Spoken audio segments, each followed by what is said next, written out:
felt about it. But at the same time, I think we all agree that you explore the scale, and to us, an 8 isn't an average game. An 8's a great game at all. You know, yeah. So I think we have our scale means something. If you can find our review guide on the site. If you go to the bottom and click on it, you can see what each score means to us, and that's kind of the parameters in which we review a game.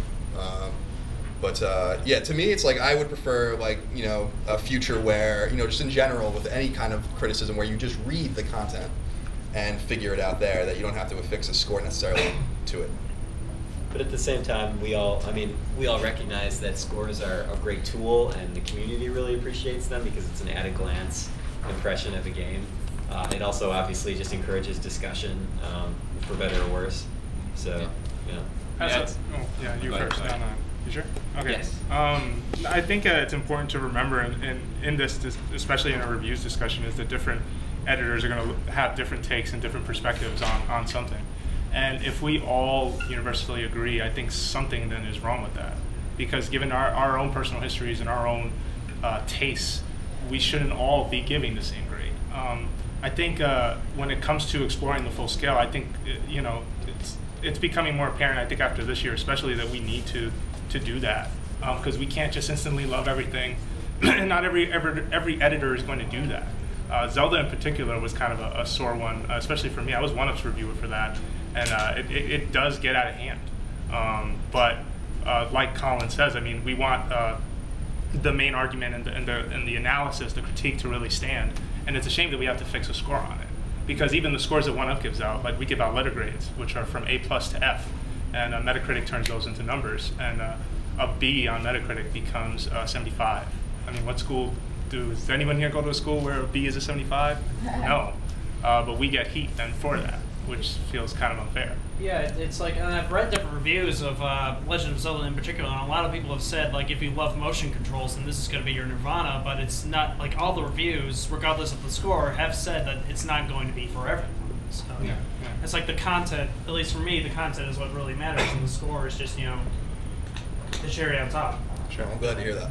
Yeah. I'm in a unique perspective in that I see the arguments online. I see when reviews coming out, I just kind of wait for the storm to come, because an 8 or a 9 or something just becomes, fans of the franchise feel they need to defend it or justify their purchase, and it just becomes just one big ball discussion online on our boards, on our blogs and everything. And I think it's a great thing to actually be involved in the industry where a review or review score or anything like that can incite such a big debate amongst our community. You know what I mean? To have a lot of people who actually care about this, and that's probably why, the gaming industry is just expanding and expanding. Wasn't that like for Uncharted 3 when Greg gave it a 10, and there's this huge war like why it shouldn't got a 10 or something like that? Yeah, I mean that was. Well, I mean that's how it is with every single game. You give it too high a score, it shouldn't get that. If you give it too low a score, it shouldn't get that. Now, I mean, to your point, people are arguing over a 9 versus a 9.5, which is sort of ludicrous to me. But it's the internet. That's what people do. Some of those people, they just they just like to argue. So, what are you most excited about in the next year? Whether it be HTML5 starting to develop, the Vita coming out, whether it be your site, launching the channel with YouTube. What is it that you're really anticipating? We each have a different answer for that. Yeah, I've been tracking HTML5 stuff, and I think it's great. I've actually seen I've seen it running. I think it's the next step in the web period. I do want a Vita. We're actually importing some Vitas to give away to the community, which is pretty cool.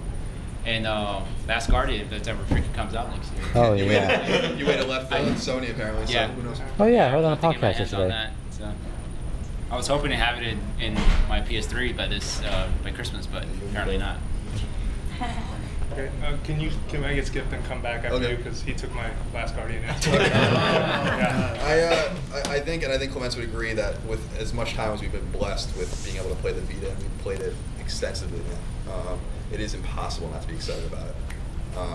That thing I think is going to blow people away, and I'm really excited for everyone to finally get their hands on one and see what it's like to play a handheld with dual analog sticks on it, because it's pretty rad.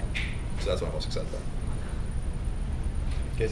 I guess I'll be the guy who says I'm excited to see Nintendo's next console strategy, because I know that this last console definitely got them a lot more mainstream acceptance, but distanced a lot of people who have been with them for years, and so it'll be interesting to see just exactly how Nintendo Japan tackles that with their next system. Because I mean, they gave us a taste of it last E3, but there's definitely more to talk about, and hopefully this next coming E3 will provide more answers on that front. For me, the games are probably BioShock, Mass Effect, Halo. Definitely stoked for all of those. At IGN, I mean, we have stuff that's cooking for 2012 that we're not talking about just yet, but is really, really awesome. Some of it, like, we're just starting to talk about with YouTube Start, and really excited about what we're doing for E3. We kind of live in the future here at IGN, so we're constantly living months in advance. But yeah, so, I mean, there's tons to be excited about. I want to check out the Wii U as well. As Colin said, the Vita is just going to be a phenomenal device, so I'm super pumped about that. Though, as anyone who listens to me on the podcast knows, I can't get over Diablo 3. I'm still I'm so pumped. That's why I'm building a gaming PC on Monday. So it's gonna be awesome. So professionally, for me, it's the YouTube Start stuff, because obviously I'm on the video team, and this represents a really awesome opportunity, not just for us, but for everyone who interacts with video content, people who consume it, people who produce it. We've been going more and more year after year towards internet distribution and internet-only distribution, where you can get web content in your living room, on your PC, on the go, on your phone. That's where everything's going. That's very exciting. We can get away from this stranglehold of one company in one region. You have to go to them, or you don't watch TV. We're getting away from that. I mean, live sports is really the last reason most people have traditional cable subscriptions, at least in our age group and demographics. So that's really exciting for me to see for the industry. I think it's good to open it up. It's always good to give as many people as possible access to as much content as possible, as cheaply as possible. So that's what the internet. The ideal. Yeah, and that's what internet distribution represents to video to a certain extent. I mean, we'll see how it plays out, but the YouTube thing is a really good step, and YouTube and Google have hopefully the clout to really push it through and make it something awesome for everybody. Personally, Mass Effect 3. I love Mass Effect. Cool. So let's give a round of applause to the panel, guys. We got a ton of questions. I have cards here. If you guys have any questions, if you guys want to reach out, you guys can follow them on Twitter, on IGN. You guys can I have my cards over here. You guys can have any questions. But yeah, if you need a card to get outside of the building. So I have my card here. We're pretty much all set. Yeah. If you have any questions, again, contact us via email or through Twitter. If you have a specific question for anybody you met today, go through JP, and he can make that connection for you. Yeah.